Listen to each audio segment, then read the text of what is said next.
Perfect. Thank you all for joining us. This is our first Acquire New York virtual capacity building training, which is going to focus on some of the basics when it comes to advocacy and lobbying for your nonprofit.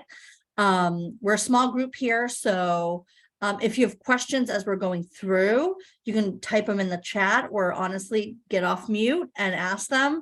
It will be interactive if you have any specific questions. Of course, at the end, we'll definitely have time for overall questions, but as we're going through this, please do not hesitate to ask clarifying questions so that you can understand exactly what you can and cannot do when it comes to lobbying and advocacy. So let's jump right in. So today we're really going to talk about how we can leverage advocacy and lobbying within our 501c3 organizations. A quick overview is there's many different types of organizations that serve the community. The most common is a 501c3. We also just call them nonprofits. And then there's also 501c4.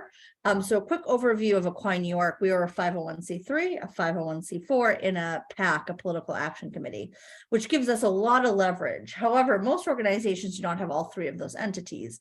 So for example, a 501c4, you could do more lobbying. And we'll talk a little bit about that at the end if people are interested in that. If you feel like in order to achieve your mission, you need more than a 501c3, you'll know that by the end of this call. And so we're really here to kind of give you the overview, answer questions. The most successful nonprofits and 501c3s engage in advocacy in some form. So we're going to talk about the legal part, like what does that look like?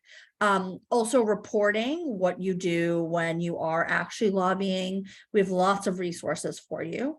And then we'll give a couple case studies of things that organizations have done effectively that really help them achieve their mission, right? We're not just doing this advocacy for nothing. It's really leading to us getting to where we need to be when it comes to achieving that mission and supporting the community that we're working for.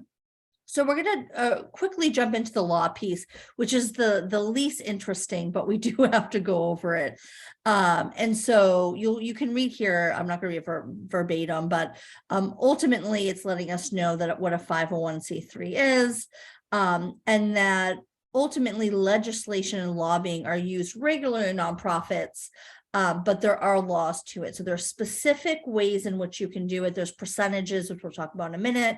And then the types of what falls under organizing and advocacy, and then what falls under more campaigns, which gets a little tricky. And the goal is that, we don't want to jeopardize your tax exempt status, which is what makes you a 501c3. So we really need to understand what does that look like. So what are the things in which we can do? And so here's the language of the law. And again, just so everyone knows, this is being recorded, but we'll also send you all the slides. So you have the slides so you can review this also after the fact, because it's a lot of information all at once. So really your organization is looking to work on bills and resolutions and really trying to push things, ballot initiatives that you think are in line with your mission, right? And so that's where we have so many case studies. So that will look like a lot of different things. You're really looking to advocate for the adoption of the legislation, right? Whether those are bills or acts. So you're saying as an organization that this bill or this resolution or this ballot initiative, if we pass it, is really aligned with our mission. And that's why we're working on it. Because if this passes, it means that this happens, which contributes to what we're trying to do as an organization. And so for those who don't know, we are doing a monthly series. So there's going to be monthly trainings. We have a training every month. So since you registered, you'll get the full access to that. And we also do have kind of like office hours. If you want to drop in for an hour or make a meeting, we'll help you kind of go through things like, would this work? Would this not work? Depending on the training, and help you actually solidify something that's doable.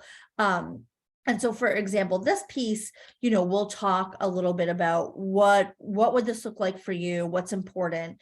The other trainings we have are things, like creating a grant cheat sheet. So like, what are the common questions that grants ask? And especially, questions that you can get government funding or ask that you can do with the government. Another great example we'll talk about is in advocacy is advocating for money, right? Our nonprofits, majority of them are very underutilized because we don't have the capacity due to a lack in funding. So other types of legislation you can see, bills, resolutions. This also includes funding. So there may be a funding ask, right? And you're saying, okay, in the budget this year, there is $3 million going to LGBTQ human services, or there are $2 million going to a racial justice initiative. And you'll say that aligns with what I'm doing. That's what we're working towards. Now, how do I advocate to make sure I get $100,000 right in that budget? So we'll talk a little bit about that, but that's something that for those who are really interested in advocating for funding through the budget or process, we do one-on-ones with organizations, again, all free. We get funding to do this to help organizations grow. But that's another way when we talk about legislation, it's not just we're going to pass a bill, but it's also how are we going to make sure that we pass enough funding and how do we get that funding? So that's just something to keep in mind as we're kind of going through. So the big piece that everyone really needs to think the most about is the percentage of your time that you can use to lobbying and public education. So as a 501c3, you'll see here, I like to say a majority of is 20% of your time can be used towards lobbying and public education. So what you want to think about is I have these two programs that are maybe direct service or training. And then, okay, how much time does that make up? 80%, let's make that 80% of the 20% is going to be, okay, I'm doing a public campaign. I'm meeting with elected officials. You see it gets a little bit more complex as we go down as far as, if you're over a certain amount, it could be, shouldn't exceed 15%. Again, this will all depend on what your organizational budget is. And so really, and how much money goes towards it, which is very, very important, right? Like how much you're spending. Again, if you're being tax exempt, obviously the goal of that is to be supporting community. And while we understand that supporting community includes lobbying, there are reasons that the government is saying, you're not just a lobby organization, right? You're a community-based organization, but we understand the need for you to be able to do some public education and lobbying. Other things we'll talk about in a little bit is around this idea of public education, of like get out the vote, right? Making sure that people are understanding what civic engagement is, what are they doing, what should they be doing. But for the most part, majority of organizations should keep this percentage, 20% of your time and your money should be going, can be going, and we hope it will be, to lobbying and public education, because those are the things that we really want you to think about kind of as we're moving forward and as we're going through this. I think it's really, really important. And then as we move in, we're also looking at the difference, which is really important between public education and political campaigns. They're very different things, and it's really important that 501c3s understand the difference. And so as you can see, a 501c3 may not participate or intervene in any political campaign. So you can't be in support or opposition to them as a nonprofit. That is not allowed. That is one of the most common ways people can lose their 501c3 is making comments in support or against a candidate as an organization. Cannot do that. Instead, you can do nonpartisan education. So those things include things like voter education guides, voter registration, get out the vote, even candidate forums. This does not mean that you cannot work with local elected officials. Doesn't mean you can't make space. It's just that you cannot make a firm statement about if you support or don't support. We'll talk a little bit about candidate forms, which are great later on, but you can create a candidate form. You can come up with what is something that we're really interested in that we want to support. Let's say we really want to do a candidate forum, which means that we're going to bring all the candidates in our district who are running, and we're going to invite them to talk about LGBTQ youth homelessness and mental health. Let's say that. And you come up with a script and questions and people could talk about that. That's giving the community an understanding of what exactly the thoughts and feelings of candidates are, so then they can make their decision based on their responses. Same thing to kind of, voter education guides. This is how people have been voting on things. They can take that information and make an informed decision on themselves, right? And a lot of organizations focus on that to make sure that they're doing it. And creating, electeds or allowing electeds who are aligned with their values in as we're going through. So this is the reporting I'm going to send out to everyone. There's a way to report the time and money you put into as far as doing advocacy and doing lobbying. I will be honest, again, anytime you see like an IRS formula, a lot of us glaze over. It's very, very easy. It doesn't take a lot of time. And we actually have some examples for you. If you're interested, we can send those over to show you exactly what it looks like. Pretty simple. It's just kind of coming up with how much money you did spend on that.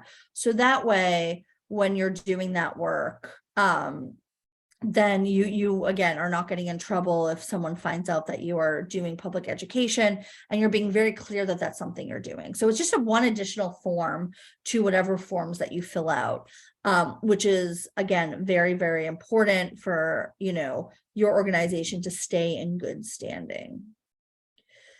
Okay, so we're going to go over some examples of public education and lobbying. So we're going to go over the case studies in a little bit, which will be examples. So we have legislative priorities and platforms. So we're going to come up with a few pieces of, or a few bills and maybe a budget item that we find to be very, important. And again, leading up and supporting our priorities. Legislative campaigns. So we're going to actually not just name, here are 3 things that we really support, but we're going to say this is a campaign that we're putting together for this, right? So we're going to get testimonials. We're going to maybe do a petition, things like that. Lobby days. Many nonprofits have a lobby day. So you bring your members and the people that you are working with and the people that you support to advocacy, to an advocacy day or a day of action even, right? So, and you say, okay, we're going to be working on this. You make elected official visits, all that. You can do a petition or a letter of support. I'll say the letters of support are probably one of the most common 501c3 actions. So you might write a letter in support to your local elected officials, or even to, a government agency saying, hey, we support this. We want to see this continue. We see it being taken out of the budget. Or it could be, these are all the people who really want to see you prioritize this programming. We need to make sure. So again, writing a letter and getting people to sign on to that. Elected official visits, really important. One of the things that I highly recommend for nonprofits is if you have a physical space, inviting elected officials to come to your site and just take a tour and meet some staff, meet clients. It's a great way to build a relationship. So if you have issues, one of the things that I will say that I've seen probably with almost every organization that's kind of grown over the years is that also having local elected official support helps with things like funding. So for example, I'm waiting for funding from the government, they're taking too long. My local elected official can write an email or a letter saying this organization needs us faster. right, puts pressure on people. There's so many different ways that you can leverage elected officials, which we can talk about in the case studies, but there's lots of ways in which you work with them that isn't just around the more traditional lobbying, but also how can they support you, having them come and speak to individuals about what they're working on, or doing a town hall, right? Like, inviting an elected official to come, do a town hall, or even to do a small listening group. We really want to connect you with our our community, and we're going to do either a whole town hall, which is a lot larger, or we have 12 people who we're going to sit down in a conference room, and they're going to come and listen to the needs, so that elected official knows the needs and then can go and advocate for you. Again, all different ways to be lobbying and using public education to advance your mission. Voter guides, as you can see, voting patterns of electeds. It must cover a broad range. It can't be too obvious who you are in support of, right? But that's really good. Here's a bill. I remember years ago when I worked at NITAG, the New York Transgender Advocacy Group, we did a voter guide before we passed GENDA, which was passed in 2019, where we actually put together LGBTQ bills and then who voted for or against them. And that was really helpful for the next election to see who was voting and who wasn't against the community. And that, again, was public education to say, look, these are people who are voting against the rights of trans and non-binary people. You make your choice, right? And so the people that we work with, and the people who are part of our community are looking towards supporting that. Could be about anything, right? You just kind of decide what those areas are and what they're voting for and against. And then candidate questionnaires. You might send out a candidate questionnaire about questions so that you can then share that very similar to a candidate questionnaire. So those are some examples. We're going to jump into some case studies on public education and some case studies specifically lobbying, but I do want to stop just for a second. Are there any overall questions people might have? It's okay if not. Okay. Well, let me know if you do as we're going on, if you're thinking about something, if you're thinking of an example. So I'm going to now make sure that I share. Sharing. I'm going to pull up a couple things here. We're going to look at a couple examples of things that have really worked. Let me stop sharing for 1 second and I'll go right back to that and pull up these examples. There we go.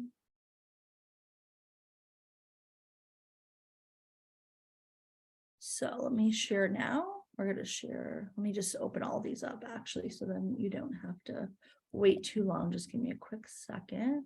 These are all great examples of different ways in which people have leveraged public education. So this is kind of going under that first group of information, giving resources around who's running, also who's supporting what, and also just what civic engagement looks like.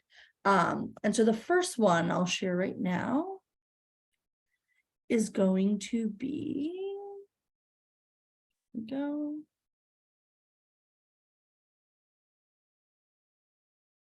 And I will share all these links again after. So this was just very recent. Equine New York actually was a community partner on this. The New York City Racial Justice Commission put together a campaign on 3 major ballot initiatives, as you can see here. Which ballot initiatives are often on the opposite side of who you're voting for, right? These are things that we're saying, we want the city to do this. This is what it looks like. A lot of people are not necessarily very, there's less public information about this. So it's really, really important for people to understand what it looks like and why it's there. And so here you can see 3 questions will appear on your ballot November 8th, 2022. Learn more about what's going on your ballot. So this again is through the New York City Racial Justice Commission. Any nonprofit can do something like this, right? And you'll see Proposal 1, add a statement of values to guide government, right? So it has a ballot question. Number 2, establish a racial equity office, plan and commission. This is another one. And then 3, measure the true cost of living to try to help with inflation and support people in New York City. And you can see they're giving you, and also amazing, they have it in many, many different languages, in a report on, just different things that you might want to know. What you will notice here is that they are not telling you how to vote on these. They're telling you they're there. And it is very important for you to flip over your ballot with the language. So that's a great example of, again, an educational initiative. So there may be ballot questions in the future that really focus on things that you feel like your organization wants to support. And this would be a way to do that. Our next example is we have this kind of overarching, more traditional way of doing public education. This is through the New York Public Library. And when you go onto their site, it's voter information, right? So you're scrolling here. It tells you when the primary is. It tells you important dates, right? Deadline to change your party affiliation, deadline for address. All these things are on absentee as you scroll down. Useful links, right? Lots of things, as we know, as nonprofits, it's great to kind of connect with each other, and make sure we're amplifying one another's work. But here you can find things like find your polling place, really important. Again, and so how to register to vote, how to choose your party. This is probably the most common way when we talk about voter information, voter education, is just having something on your website around being engaged, which is really important. So this is an example of what that would look like. This from Boulder Advocacy, which was a great organization, is again, candidate questionnaires and voter guides. So again, how are they voting? What does it look like? You have to make sure, here are some guidelines. You have to distribute it to everyone. You can't show, bias or, who you're supporting.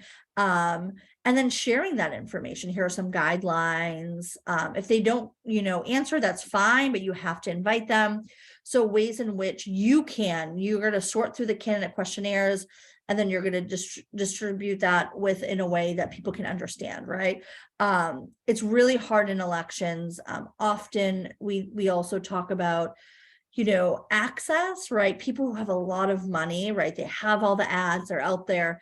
These candidate questionnaires that you're sharing, right? It gives equal access to everyone running. So it takes a little bit of that barrier away from access to candidates, right? Who may not just have a ton of money, right? Because there's always like some type of link to money and winning, right? But this is a great way to do that.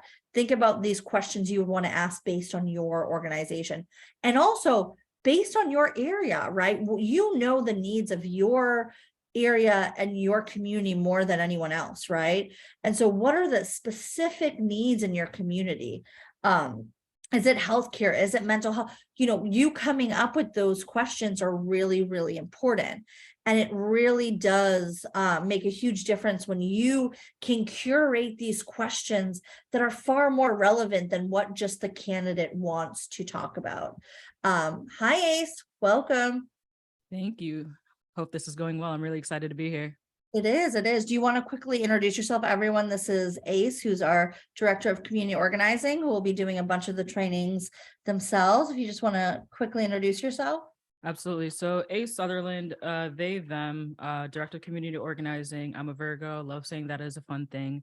And I have my MPA. So learning about nonprofit things in the real world really helps. I believe in like learning in school and things like that, but having it like physically happen in front of you and learning from experts is really important. So I'm just happy to share space with you and learn more from you, Amanda.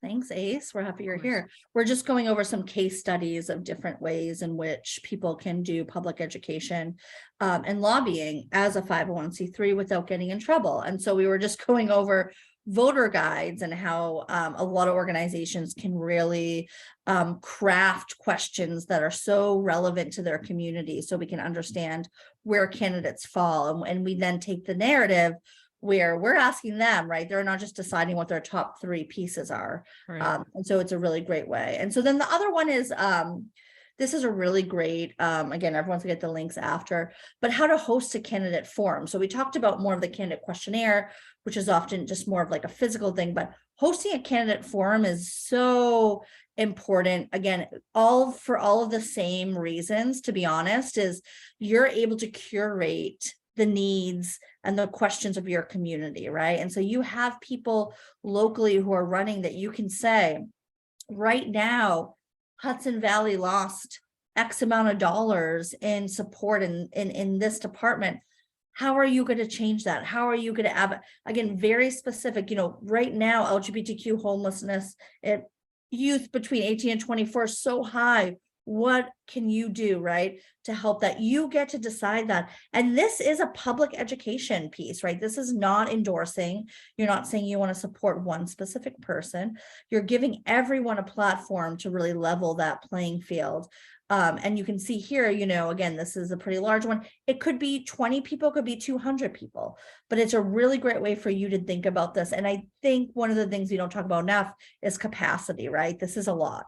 One of the things that, we've done, and we work with a lot of nonprofits, is find nonprofits in your, district that are doing similar things, right? Partnering really helps, not just with like the capacity, but also with the range of expertise and the ideas. And so if you find 2 or 3 other organizations that are similar to yours and say, the 4 of us are going to put together, this candidate forum and work together to come up with those questions, it's a lot more doable than you think it is.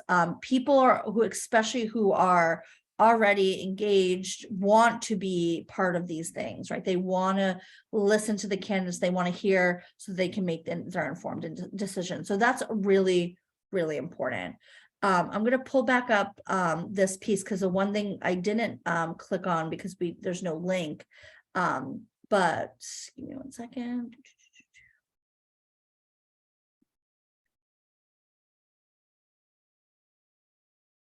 Is when we talk about get out the vote, we're also talking about text banking, sharing polling information. These are some of the most basic ways in which you and your organization can really think about what public education looks like. And so text banking can look like we did this in the last election.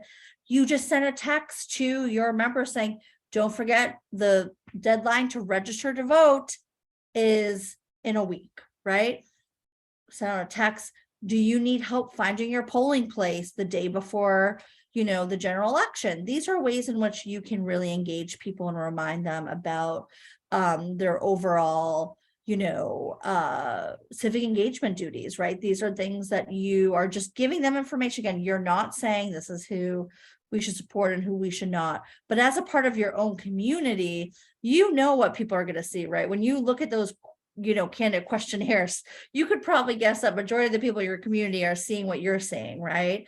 And so it's just a great way for the public education piece to think about what that looks like. So those are just a few ways to do that.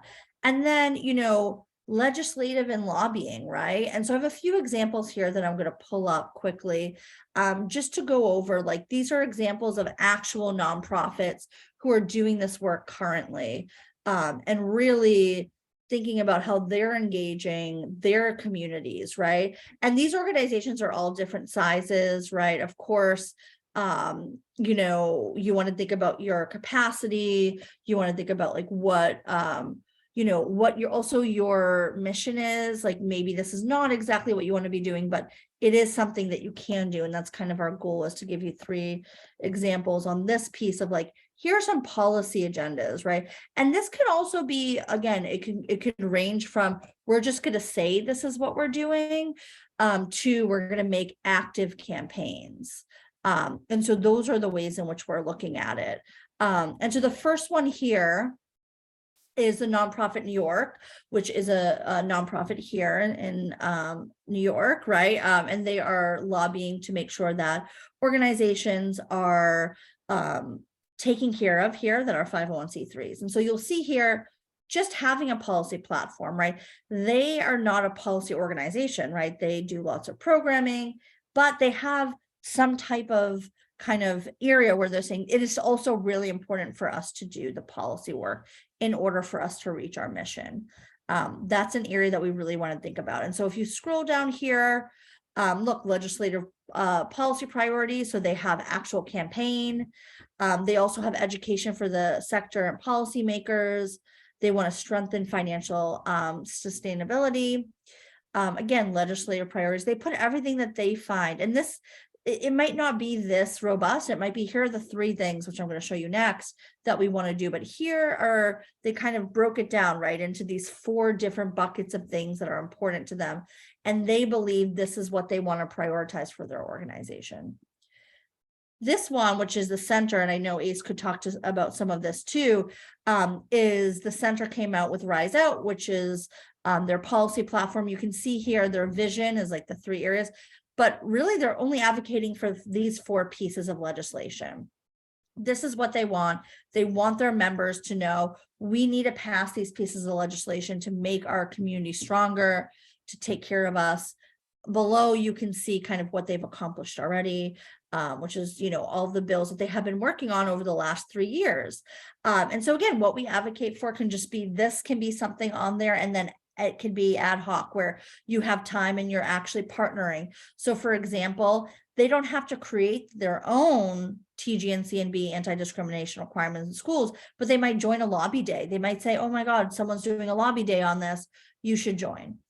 Ace, do you have anything to add to this? Because I know you've been part of kind of the platform stuff across all the organizations. So with Rise Out, there's 2 parts, right? They have the actual activists that are on the ground. They have people that are all over from New York State, regardless of what nonprofit they're associated with, if any at all, that are doing the tech spanking, that are making the calls, that are outside, just getting people to vote without saying who to vote for. And the center is really good with that stuff. And then they also have the Rise Out Coalition, which is 140 different organizations spanning across the state that are coming together. That kind of like, I want to say the center is good with like getting the ones that can advocate for certain bills and make certain decisions, and just making sure that they're there as kind of like a consultant. Like, this is what would be good for our population, without saying like, yeah, definitely do this. But yeah, I think that they're really good with that stuff when it comes to Rise Out. And it's definitely things that we should probably be promoting more for even the individuals here. So yeah, Rise Out's pretty cool.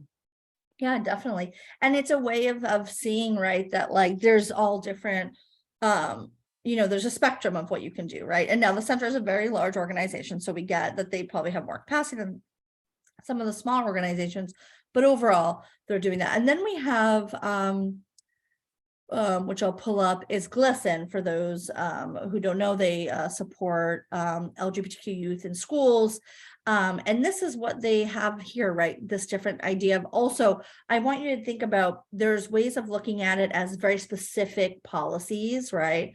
Our advocacy is about this bill, which is A235, and this is the name.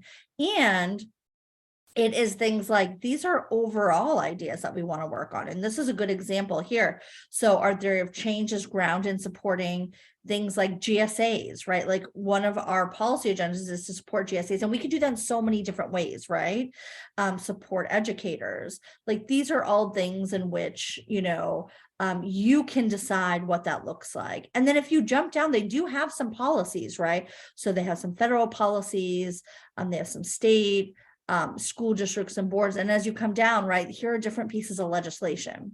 This is kind of what things are looking like for, you know, the area that they would like to do and they would like to focus on. So everything from passing the Equality Act to actual things about school. So that's another great example of like things that you want. And you also see that within this, there's just a lot of information. So again, another public education piece.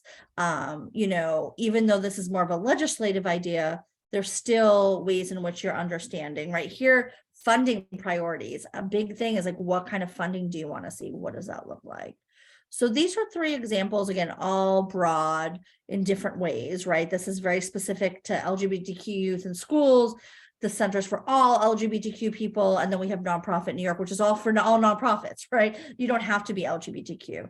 And so I think it's up to, you know, organizations to really think about what are areas that they want to focus on when they're creating this. Because I think that that's the area you need to focus on the most when you're thinking about creating something that is for you, right? Like, these are great examples, but everyone is coming from a different place. And we really want you to think about, like, what are the needs that you need to have dealt with and supported in order to be where you need to be. So we're going to jump a little bit into some case studies. We're going to start off with one of ours. And so really thinking about legislative campaigns.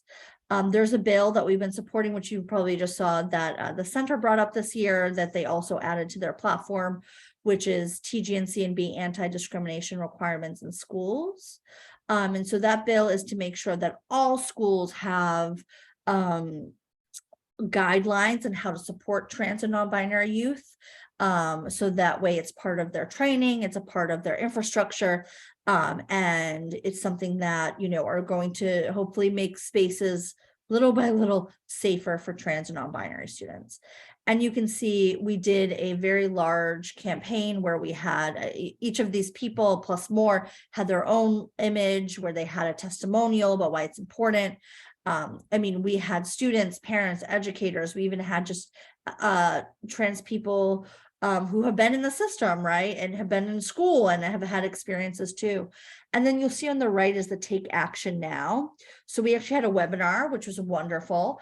It was probably one of our best webinars to date, which is great. And it was, we had 6 people on a panel. Again, we had a student, a parent, an educator, and we really talked about like why this was important, took Q&As, had a Q&A. And then underneath that, you can see we did contact your legislators, right? So we did, we use Every Action, which is, you just put in your information, an email goes straight to your specific elected official saying, I support this, please support it, right?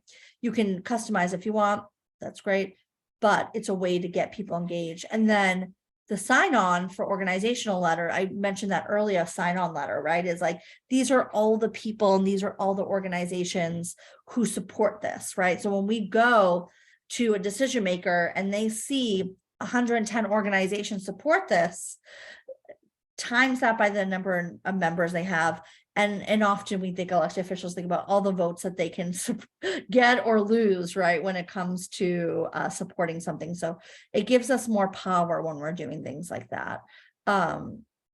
Ace, do you have anything to add about this campaign, or kind of what you're thinking about moving forward? I feel like when I got hired, I've been trying to like get us to move towards like not just public education, but knowing that we can amplify various messages and still be within our mission, right? So going back to like, for example, Glisten, they're talking about whatever is for students, but it's not always geared totally to students, but it aligns with their mission. So I have Googled the people that are here. I know one person's from CUNY LGBTQ. Everything aligns with that because CUNY students that are queer fall with each of our policy initiatives. So just making sure that you kind of like, I don't want to say play the system, but like amplify other messages while staying within your own mission.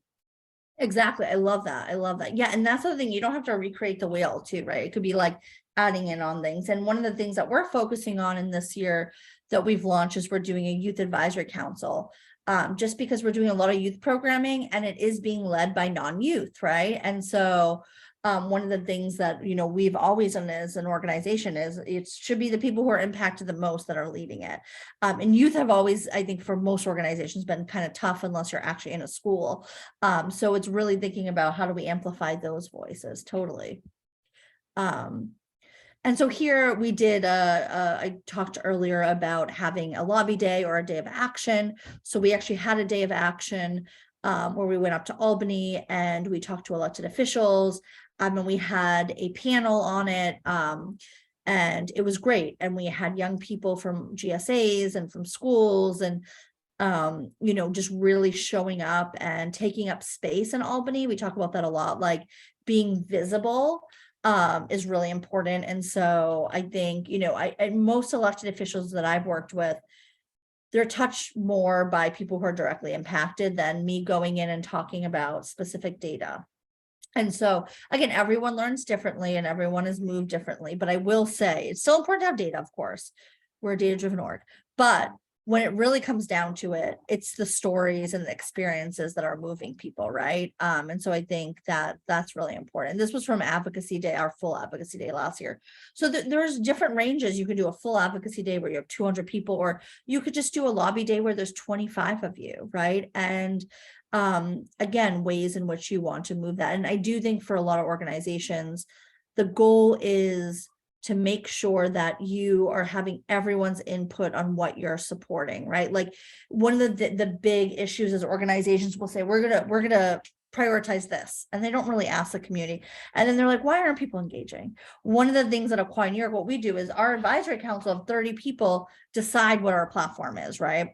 And we poll people and we do all that stuff, and members join because they're interested in what we're doing. And I think it has to come from the community to make sure that you have that kind of like leverage, as far as like, it's great, you have beautiful graphics and an amazing message, but if you don't have the people behind it, it's not as I think impactful. Do you have anything to add, Ace, around that? I know you do so much community focus as director of community organizing, but any like ways in which you've seen like work really well when it comes to organizing Of for these course. types of things? Of course, social media. I think however unfortunate COVID has been, the one plus for advocacy has been using or leveraging social media to garner support or insight from those that are directly impacted, right? So like it's as simple as making a poll on Instagram or having a Twitter space.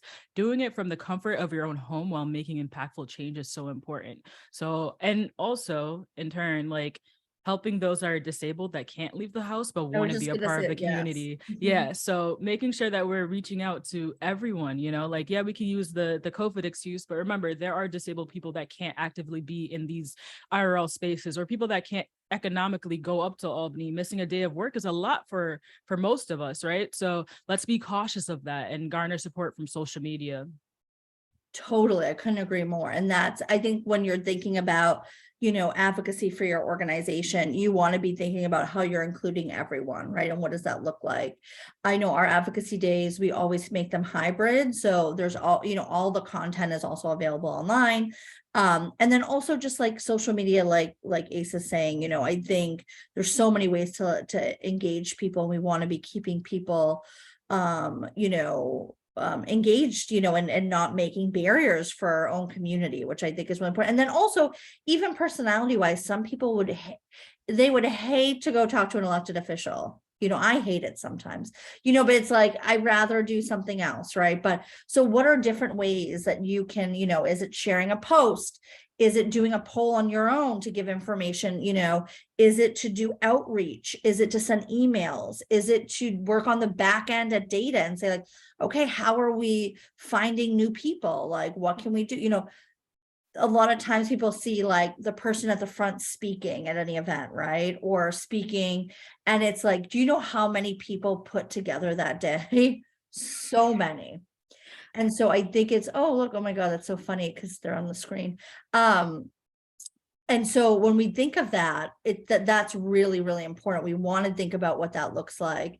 We want to think about kind of our overall understanding of what things can be for all different communities. Can I So, add one thing? yeah, of course. I was talking about this earlier this week. I haven't had time to touch base with you yet, Amanda, but like I think we've also spoken about this, maybe if I remember.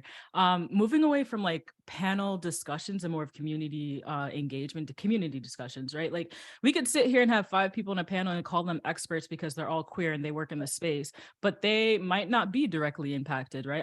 I'm not a trans youth, but I can speak on the issues that affect them. So having people in the audience actually come together and be a part of the policy solution or the call to action is really important. So I want to advocate more for that as well, to have community engagement and discussions to make sure that we're all a part of the conversation and it's not continuously the same 5 people from these organizations. And that includes us. I'm not throwing shade. That includes Amanda and I. Like we are constantly on panels and giving these expert opinions, but we are not the ones that are directly impacted by every single issue that we align with. So Yeah. Exactly, exactly. And that has been an ongoing issue. And I think some of the reasoning behind that has just been a lack of understanding that we don't want to hear from the same people and over, right? And then also everyone has different experiences, right? And I think, what we need to do again is make sure that we're giving really the full breadth of experience. And that has not always been the case in the LGBTQ spaces, as we know. But yes, agree. We really need to make spaces. We need to make, opportunities for people to feel like they can lead, to feel like they are part of the process, right? We're not just asking them to answer a survey, right? In our public education, that happens. So many organizations come to us and say, oh, we try to do a survey.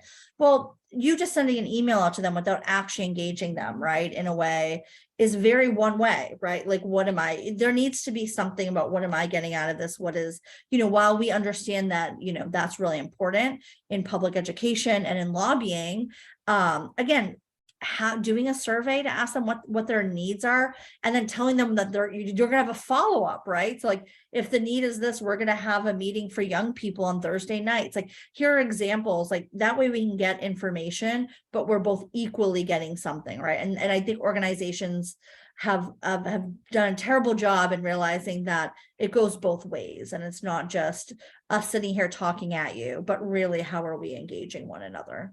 Yeah, great point. And hi, Mohammed. I love that you're here because you're on the screen randomly. You just came in. So with that being said, that kind of wraps up the overall presentation. We went over public education and advocacy, the different ways in which that looks for different organizations. We have a few minutes left. Again, thank you for those who joined us. This is our first of a monthly series, so we're excited for it to grow. And we're also excited to hear from you all what you want to be learning about, and what are different things that are going to help you grow as an organization. But with that being said, any questions that you have based on the presentation?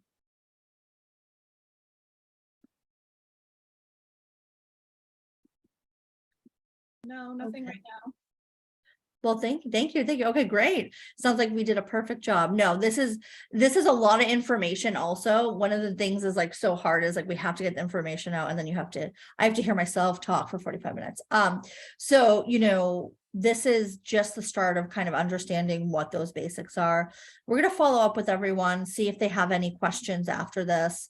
And also we would love to hear, again, we're going to send out an email of things that you want us to be covering. Right now we're doing a monthly series, but we're hoping to do about 2 a month. We just picked the first based on all of our members and what they've kind of wanted to do in the past. But as we grow and as people hear about us, we really want to hear about what are some things you want us to do. We have a program design, we have a logic model, we have a reporting, we have some case studies on different ways to engage people. So we have a ton of content that you'll get an email this week about, but we really also want to hear what are some things that you want to hear about, what are things you want to learn about.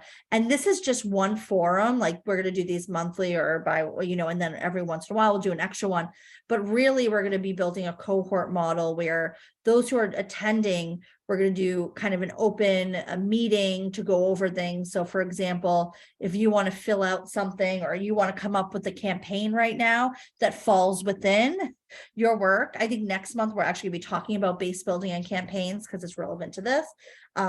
We'll meet with you and help you develop the entire thing and give you resources. We also have resources that not a lot of organizations have. Like, we have Every Action where we can set up petitions for you. We have access to graphic designing. We have access to a lot of other technology pieces that, again, being part of this, you have access to. So it's really meeting with us and us going over some things with you around what you want to do. So I want to thank everyone who joined us. This was wonderful. And thank you, Ace, for coming in and sharing. And we're really excited to hear from you all when we email you. Thank you. Thanks, Amanda. Thank you. Bye, everyone. Bye, Thank everyone. you. Bye. Bye.